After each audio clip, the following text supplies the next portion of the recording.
Comment être à son plus haut potentiel d'énergie? Eh bien, dans cette vidéo, j'avais envie de vous partager aujourd'hui comment avoir tous les jours son énergie vitale au plus haut degré, au plus haut niveau. Être chaque jour dans la plus grande forme physique, émotionnelle, mais également spirituelle. C'est la clé, bien sûr, pour être en bonne santé et donc prévenir toutes les maladies internes.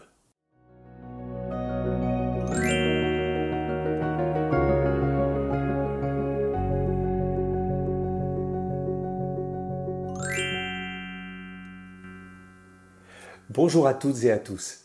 Alors si vous avez suivi mes dernières vidéos, vous avez compris que la maladie existe uniquement parce que l'équilibre de santé est perdu. Ceci est dû principalement à la carence d'énergie vitale de notre organisme. L'idée, c'est de comprendre comment on peut perdre son énergie vitale. Alors, la grande règle qu'il faut retenir, c'est que l'énergie permet la vie sur Terre et comme vous le savez, nous sommes l'énergie dans le corps. Je vous l'ai suffisamment répété. Nous sommes le souffle, nous sommes la respiration, nous sommes celui qui respire. Sans l'être, le corps n'est pas.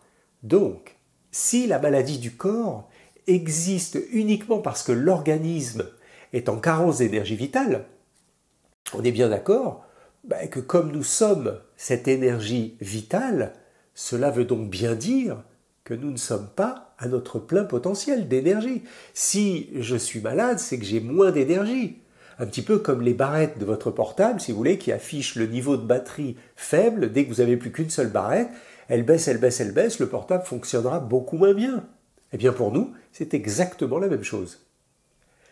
Si je ne suis pas à mon plein potentiel dans mon corps, la question c'est, mais alors pourquoi ? Qu'est-ce qui fait que depuis quelque temps, depuis quelques jours, je me sens fatigué, je me sens vide d'énergie, je ne suis plus autant agréable et j'ai moins la pêche que d'habitude. Alors en ce moment, inutile de vous dire que tout le monde connaît cela. Quand tout va bien dans ma vie, je suis formidable, je suis tout feu tout flamme, plein de vie, plein de passion, plein de fou, plein d'énergie, quoi.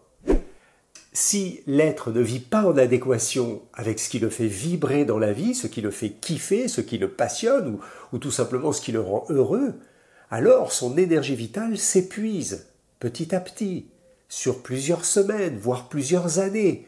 Et c'est là que le niveau vibratoire baisse, votre niveau d'énergie. Les mauvaises émotions s'installent et on peut même un jour déclencher le mal-être. Et plus tard, bien sûr, la maladie, vous l'avez compris. Si le corps n'a pas sa pleine puissance d'énergie, c'est uniquement parce que l'être n'est pas épanoui. Vous ne kiffez pas. L'être ou l'âme, si vous voulez, ne vit pas vraiment ce qu'il désire vivre. Sa vie ne se déroule pas comme prévu, pas vraiment comme il aimerait, tout devient compliqué, tout devient une contrainte, des obligations, la frustration s'installe. Il n'y a plus de plaisir, on ne s'amuse plus. Rappelez-vous, s'amuser, c'est s'user l'âme, enlever, râper, raboter les couches, justement, toutes ces couches d'émotions désagréables, pour retrouver quoi ? Ce qu'il y a dessous, son âme d'enfant, pure. Si je m'éloigne de mon âme d'enfant, alors je deviens la personne, et c'est le début de la souffrance. En réalité, nous fabriquons nos maladies parce que cela a un sens pour nous. Bien sûr, c'est inconscient. Et bien entendu, nous ne pouvons pas comprendre pourquoi on fabrique la maladie.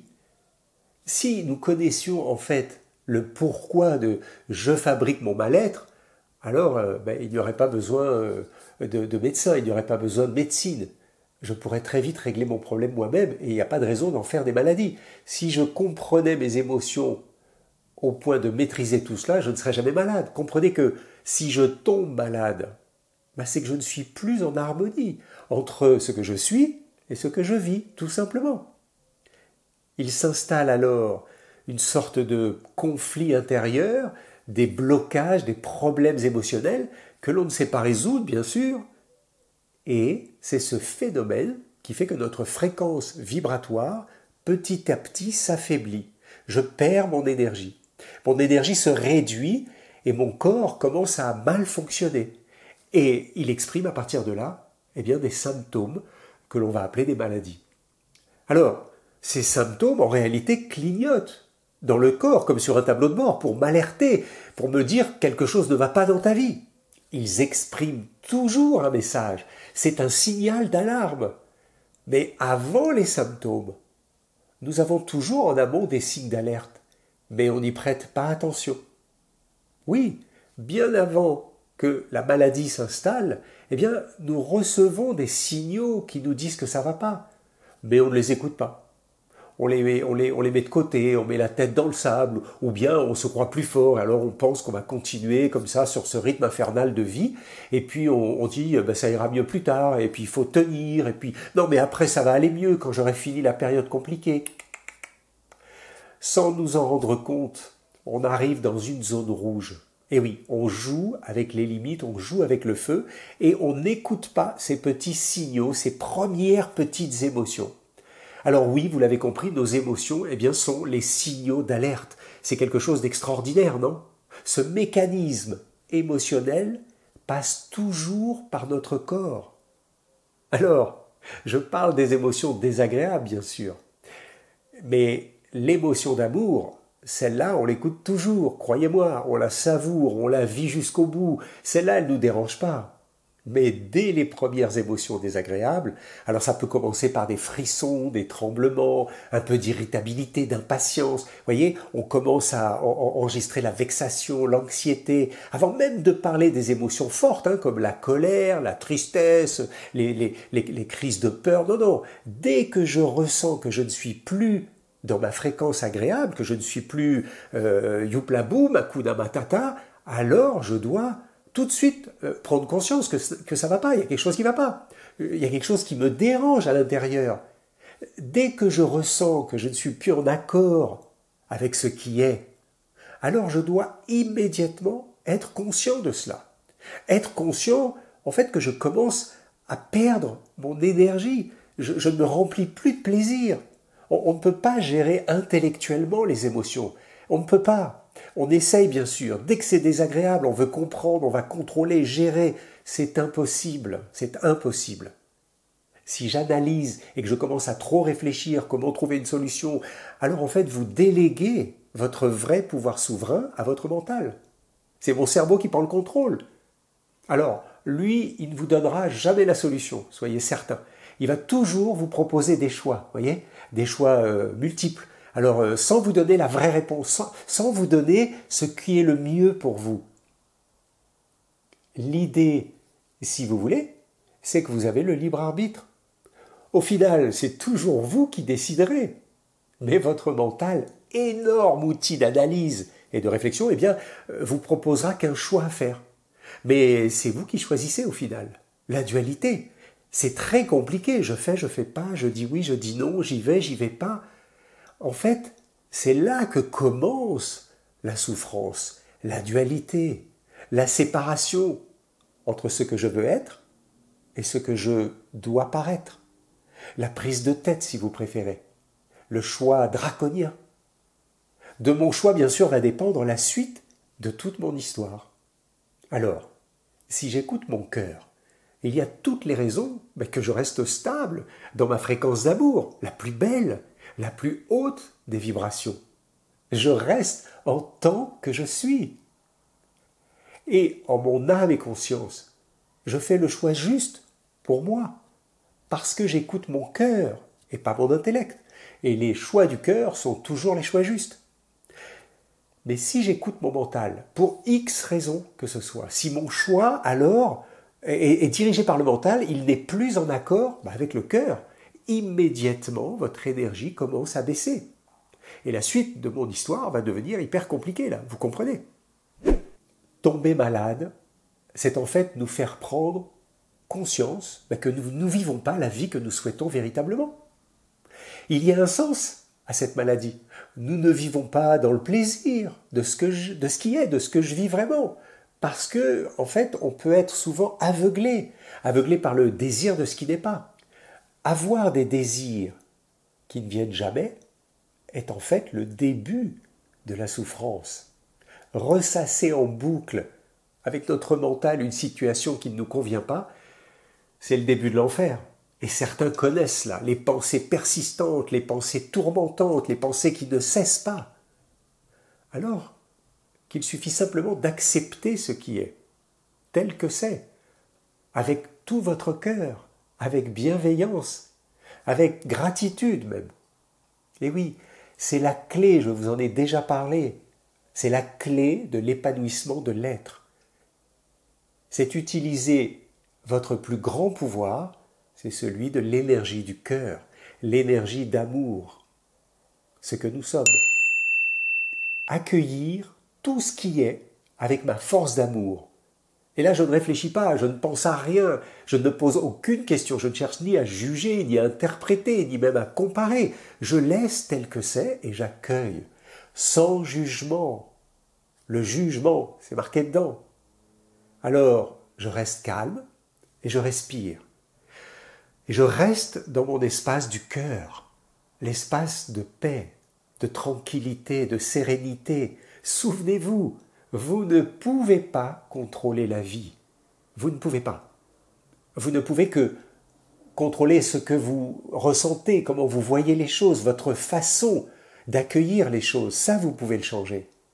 De quelle perspective je vais regarder ce qui m'arrive. Je me place en position d'observateur, vous vous souvenez? Ça, je peux le faire. Dans cet état vibratoire, alors aucune maladie ne peut exister, aucune turbulence ne peut s'installer, aucune résistance à dépasser, aucune difficulté à surmonter. Et je reste stable. J'observe ce qui est émotionnellement stable, et donc physiquement et mentalement, et même j'ai envie de dire spirituellement, stable également. Cette stabilité provient de l'espace du cœur. Aucun besoin de faire des stages, aucun besoin d'apprendre ou de lire quoi que ce soit pour comprendre cela. Parce que chacun de nous a un cœur. Donc chacun de nous possède l'amour en lui.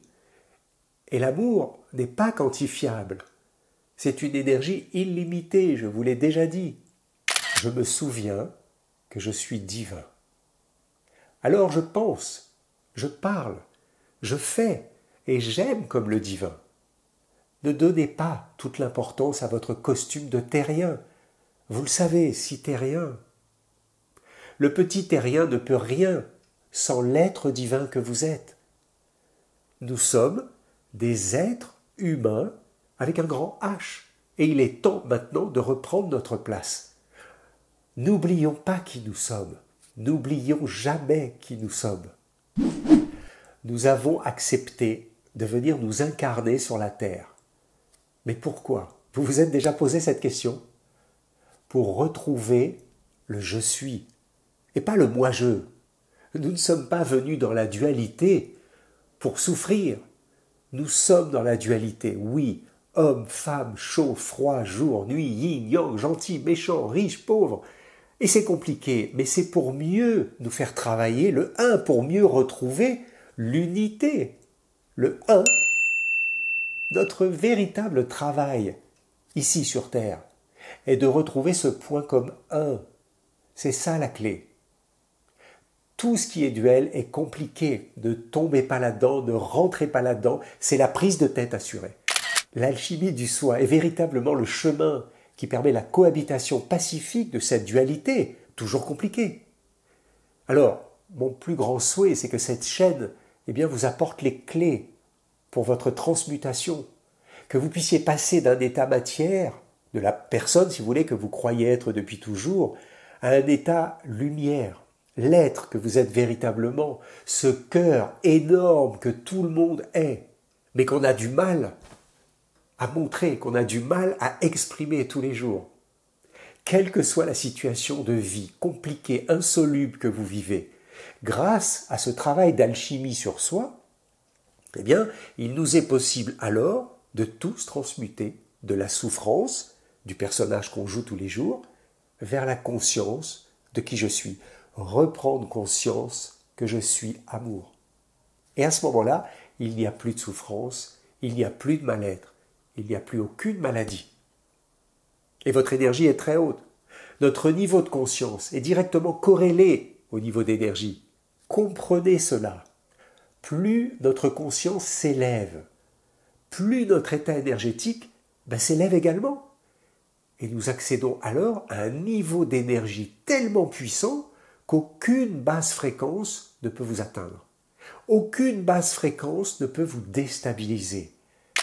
Les basses fréquences sont tout ce qui vibre très bas, vous l'avez compris. Par exemple, des mauvaises nouvelles, c'est une basse fréquence. Des situations compliquées, désagréables. On peut aussi comprendre que les microbes, les germes ou les virus, ou les toxiques, l'alcool et tous les poisons, tout ceci sont des basses fréquences. Mais aussi, les mauvaises personnes parfois que l'on rencontre peuvent être avec des basses fréquences et nous contaminer par leurs basses fréquences. Monter sa puissance énergétique, cela signifie élever son niveau de conscience vers le ciel, vers le divin, vers l'amour. L'élément feu, c'est l'élément cœur en médecine chinoise. Si je reste dans mes peurs, dans mes croyances ou dans mes programmes mentaux appris par cœur depuis que je suis tout petit, et on croit tout cela par cœur, on n'a jamais remis cela en question. Alors, où est mon libre arbitre? Où est mon véritable pouvoir de décision si en fait mes décisions sont induites par le programme? Qui dirige ma vie véritablement? Mon mental ou mon cœur? Rappelez-vous du carrosse. Cet état de peur, de doute, de non-volonté appartient à l'énergie des reins. L'élément eau, la solidité, l'ambition, la volonté. Mais dans cet exemple, vous comprenez que c'est plutôt un vide d'énergie des reins. Alors, si nous voulons guérir de nos maladies, l'alchimie nous permet de relier notre énergie intérieure à notre énergie extérieure. Parce que tout autour de vous, la vie n'est qu'un grand laboratoire. Un grand laboratoire d'expérimentation, c'est tout. Et nous sommes là pour expérimenter la vie. Laboratoire, moitié labor, moitié oratoire, moitié terre, moitié sel. Une partie matière, si vous préférez, et une partie lumière. On sera tout le temps dans la dualité. Je vous l'ai déjà dit, nous sommes l'esprit dans la matière. Nous donnons la forme à la matière. Votre énergie est correctement corrélée à la matière. Si elle est bien alignée entre la terre et le ciel, votre matière est resplendissante, elle est solide. Nous sommes à ce moment-là, si vous voulez, en syntonie entre la matière et la lumière, entre le plomb et l'or, entre le terrien et le divin. Et nous sommes, je suis, du verbe être. C'est là que notre niveau d'énergie est le plus haut, le plus élevé. C'est l'énergie du cœur, c'est l'énergie divine. Et croyez-moi, ça se voit dans la matière, ça se voit tout autour de vous. Il y a comme un lien entre notre énergie et l'énergie de l'univers. On en a parlé dans la matrice. En fait, c'est la même. Nous sommes juste un fragment de cette énergie universelle sur la Terre. Alors, si on se relie à cette énergie de l'univers, on est complètement aligné. Et il ne faut pas oublier cela. C'est le travail le plus difficile à faire. Cela va vous nécessiter d'arrêter de ne plus croire, d'arrêter de douter de vos capacités. Cessez de douter ou de penser toujours négatif ou que c'est impossible. Vous savez, il y a des intellectuels comme ça. En fait, rien n'est au-dessus de nous. Il faut définitivement abandonner nos croyances d'éducation terrestre. Croyez en vos capacités divines. Croyez profondément et cessez de douter. Encore une fois, nous sommes faits à l'image de Dieu, n'est-ce pas? Toute maladie est capable d'être neutralisée dès lors que nous sommes alignés. C'est ce qu'on appelle être en conscience. Élever son niveau de conscience, sa fréquence. De cet endroit, vous êtes connecté à tout ce qui est autour de vous. Vous êtes relié à toute la création. Vous êtes à la fois tout ce qui est autour de vous et en même temps, tout est en vous, à l'intérieur. Dans cet état de conscience, si vous voulez, vous ne pouvez plus être impacté. Vous ne pouvez plus être déstabilisé ou agressé par les événements de la vie, par les turbulences de la vie. Vous êtes. Vous êtes. Vous ne craignez rien. Vous existez en tant que. Quoi qu'il arrive, vous savez que le corps, ça n'est pas vous. quoi qu'il se passe pour votre corps, ce n'est pas vous. Vous avez conscience que vous êtes l'énergie dans le corps et que votre potentiel est toujours très élevé.